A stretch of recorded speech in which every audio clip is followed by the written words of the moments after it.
மானாமதுரையில் களிமண்ணால் ஆன விநாயகர் சிலைகளுக்கு வண்ணம் பூசும் பணி முழுமூச்சில் நடைபெற்று வருகிறது.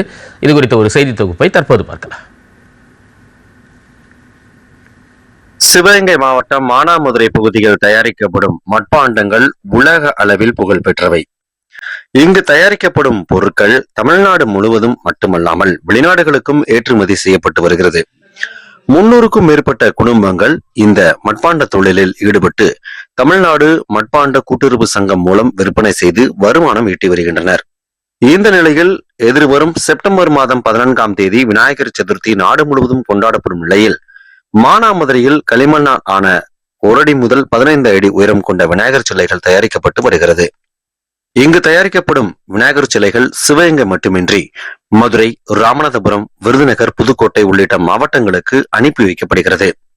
பாரம்பரியம் மற்றும் தனித்துவம் தக்க வைத்துக் கொண்டு மானாமதுரை மட்பாண்ட உற்பத்தியாளர்கள் விநாயகர் சதுர்த்திக்காக தீவிரமாக உழைத்து வருகின்றனர்.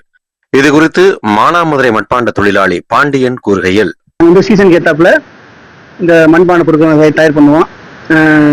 இப்போ பொங்கலுக்கு பொங்கல் பானை, வெயில் காலங்களில் தண்ணி ஜாடி, தண்ணீர் பானை செய்வோம், பூந்தொட்டி செய்வோம், கார்த்திகை மாதங்களில் இலக்குவைகள் செய்வோம். அப்புறம் இந்த புறவி எடுப்புக்கெல்லாம் குதிரைகள், சாமி சிலைகள், பொம்மைகள்லாம் செய்வோம் நிறையா.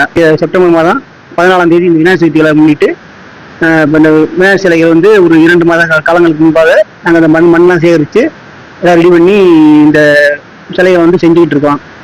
சுற்றுச்சூழலுக்கும் நீர்நிலைகளுக்கும் தீங்கு விளைவிக்காத வகையில் களிமண்ணால் ஆன விநாயகர் சிலைகள் தயாரித்து வர்ணம் பூசும் பணிகளும் விரைவாக நடைபெற்று வருகிறது. டிடி தமிழ் செய்திகளுக்காக சிவகங்கை மாவட்டம் மானாமதுரையிலிருந்து சக்தி சரணகுமார்.